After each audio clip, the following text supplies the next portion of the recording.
ए video रे आमे कोन करिबा भग्नांश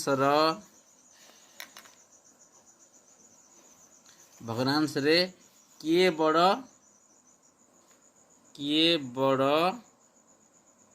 किए सान यह आमे बाहर करिबा।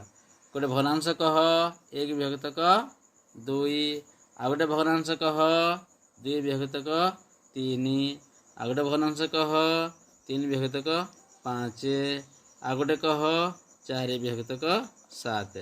एते मध्य किए बड़ आमे जानिबा कि परे आमे कोन करिबा 2 2 रे भग्नांश रो वज्र गुणन करिबा। 2 2 रे भग्नांश रो वज्र गुणन करिबा। 2 दुणे हला 4 3 1 के 3 एठारे के बड़ के सान 3 4 मध्य रे 4 बड़ तेणु 2 विभक्त क 3 हेउची बड़ भग्नांश।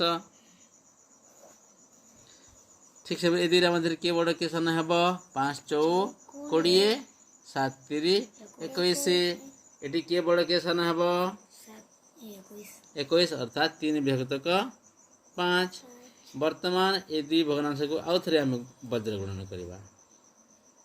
2 विभक्त क 3 अच्छी 2 विभक्त क 3 सहित वज्र गुणन कले केते हेबो 3 3 9 5 दुणे 10 के बड़ हला 10 9 भितरे 10 बड़ तेणु एठारे बड़ भग्नांश किए कहिले 2 विभक्त क 3 बुझी गला।